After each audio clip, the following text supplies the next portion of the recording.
ഡാമിലേക്ക് അടുത്ത യാത്ര. അവിടെ മട്ടുപ്പെട്ടി ഡാമിന്റെ ജലാശയത്തിന് മുകളിൽ അത് വന്ന് പറന്നിറങ്ങും. ഒരു കുഞ്ഞു ബോട്ട് വന്ന് നിൽക്കുന്നത് പോലെ അതവിടെ ലാൻഡ് ചെയ്യും. അവിടെ നിന്ന് പദ്ധതി യാഥാർത്ഥ്യമാക്കുമ്പോൾ ഡാമുകളിൽ നടപ്പിലാക്കാൻ ഉദ്ദേശിക്കുന്നത് ഇവിടെ ലാൻഡ് ചെയ്തതിനു ശേഷം ചെറു വള്ളങ്ങളോ ബോട്ടുകളോ ഒക്കെ ഉപയോഗിച്ച് യാത്രക്കാരെ പുറത്തേക്ക് കൊണ്ടുവരുന്നതാണ്. ഇപ്പോൾ നടക്കുന്നത് മന്ത്രിമാരുമായുള്ള സീപ്ലെയിന്റെ ഒരു ചെറിയൊരു യാത്രയാണ്. 10 മിനിറ്റ് നേരം മന്ത്രി മുഹമ്മദ് റിയാസ്, പി രാജീവ് അടക്കമുള്ള ബിജു പ്രഭാകർ അടക്കമുള്ള ഉദ്യോഗസ്ഥർ ഈ സീപ്ലെയിനിൽ യാത്ര ചെയ്യും. അതിനുശേഷമായിരിക്കും മട്ടുപ്പെട്ടിയിലേക്കുള്ള യാത്ര എന്നത് പ്ലാൻ ചെയ്തിരിക്കുന്നത്. എന്തായാലും ആ യാത്രയുടെ ദൃശ്യമാണ് ഇപ്പോൾ കാണുന്നത്. കൊച്ചി കായലിന് മുകളിലൂടെ കൊച്ചി കായലിലൂടെ സീപ്ലെയിൻ മന്ത്രിമാരുമായുള്ള ആദ്യ യാത്ര, ഒഫീഷ്യൽ പരീക്ഷണത്തിന്റെ അതിനുശേഷമാണ് മട്ടുപ്പെട്ടിയിലേക്കുള്ള യാത്ര. ഇന്നലെ നമ്മൾ സീപ്ലെയിന്റെ അകത്തെയും പുറത്തെയും ഒക്കെ കാഴ്ചകൾ കണ്ടതാണ്. 17 പേർ തിരിയാൻ കഴിയുന്ന കനേഡിയൻ സീപ്ലെയിനാണ് ഇപ്പോൾ ബോൾഗാട്ടിയിലേക്ക് തിരിക്കുന്നത്. അതിൽ 9 യാത്രക്കാർക്കായിരിക്കും വാണിജ്യ അടിസ്ഥാനത്തിൽ യാത്ര ചെയ്യാൻ അനുവാദം നൽകുക. ആദ്യഘട്ടത്തിൽ 2026 എന്ന രീതിയിൽ ആ യാത്ര മുന്നോട്ട് കൊണ്ടുപോകും. അത് കേന്ദ്ര സർക്കാരിന്റെ സഹായത്തോടെയാണ് ആ രീതിയിൽ യാത്ര മുന്നോട്ട് കൊണ്ടുപോകുന്നത്. 12,000 രൂപയാണ് ഈടാക്കാൻ പോകുന്ന ഉദ്ദേശിക്കുന്ന ഒരു യാത്രാ ചെലവ്, യാത്രാ ചാർജ്. പക്ഷേ ഉഡാൻ കേന്ദ്ര സർക്കാരിന്റെ ഉഡാൻ പദ്ധതിയിൽ ഉൾപ്പെടുത്തി നടപ്പിലാക്കുന്ന പദ്ധതി ആയതുകൊണ്ട് തന്നെ ആദ്യ 3 വർഷത്തേക്ക് യാത്രക്കാർക്ക് 2,000 സംവിധാനങ്ങൾ നിയന്ത്രിച്ചിട്ടുണ്ട്. പൂർണ്ണമായും ഇതിനു വേണ്ടി തന്നെ സജ്ജമാക്കിയിരിക്കുകയാണ്. ഈ സമയം 11 മണി വരെയും അത്തരം നിയന്ത്രണങ്ങൾ എല്ലായിടത്തും തന്നെ ഏർപ്പെടുത്തുകയും ചെയ്തിട്ടുണ്ട്. ഇപ്പോൾ നമ്മൾ കാണുന്നത് ദൃശ്യങ്ങൾ സീപ്ലെയിൻ അതിൻ്റെ ആകാശത്തിലേക്ക് ഈ കൊച്ചിയുടെ ഓളപ്പരപ്പിൽ നിന്ന് പറന്നു വരാൻ പോകുന്ന കാഴ്ചയാണ്. അത് മുന്നോട്ട് വീഴിയിരിക്കുന്നു. അപ്പോൾ അത് മുന്നോട്ട് വരുന്നു. വളരെ സുന്ദരമായ ദൃശ്യങ്ങൾ തന്നെയാണ് ഈ കൊച്ചിയുടെ ആകാശത്തിലേക്ക് അത് പറന്നു വരുന്നു എന്നതാണ്.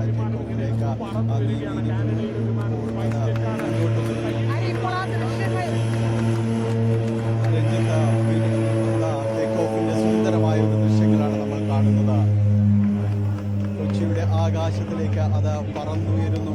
ഇനി നഗരപ്രദക്ഷിണം നടത്തിക്കൊണ്ട് അത് തിരിച്ചെത്തുന്നു. ബോസ്വി പാലം നിങ്ങൾക്ക് മുകളിലൂടെ കൊച്ചിയുടെ കായൽ കാഴ്ചകളുടെ പരിചയപ്പെടുത്തിക്കൊണ്ട് മുന്നോട്ട് നീങ്ങുന്നു എന്നതാണ് വളരെ സുന്ദരമായ ദൃശ്യങ്ങൾ.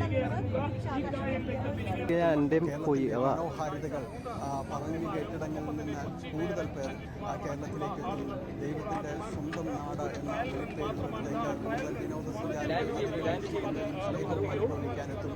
നമ്മുടെ നാടിൻ്റെ പച്ചപ്പും നമ്മുടെ മലനിരകളുടെ മനോഹാരിതയും ഓളപ്പരപ്പിലെ സുന്ദരം കാഴ്ചകളും എല്ലാം തന്നെ ഒരുപോലെ തന്നെ ഈ സിപ്ലൈൻ പകർന്നു നൽകുമെന്ന കാര്യത്തിൽ സംശയമില്ല. ഇതാ വീണ്ടും ഇവിടേക്ക് എത്തിയിരിക്കുന്നു. ഓളപ്പരപ്പിന് മുകളിലേക്ക് ഇതാ കായൽപ്പരപ്പിന് മുകളിലേക്ക് എത്തുന്നു. ഇതാ പിടിച്ചിരിക്കുന്നു എന്നതാണ് തിരികെ ഇവിടേക്ക് വരുന്നു എന്നതാണ്. ഇനി അതാ അതിനുശേഷം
അവരിറങ്ങിയോട്ടെ, മാറി കേട്ടോ.